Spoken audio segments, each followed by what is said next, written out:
మీకు దుఃఖము కలుగవలెనని కాదు గాని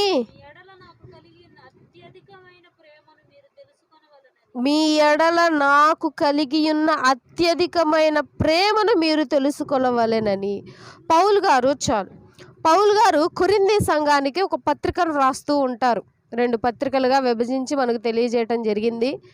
ఏంటి అని అంటే, సంఘము చెల్లా చెదురైపోతుందని చెప్పి అక్కడ ఉన్నటువంటి ఒక వ్యక్తి సంఘ కాపరికి మరి ఉత్తరం రాస్తే ఆయన తిరిగి జవాబు రాస్తున్నాడు.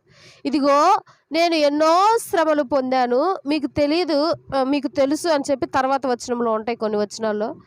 ఈ శ్రమల గురించి మీకు చెప్తున్నానని చెప్పి బాధపడొద్దు. ఎందుకు?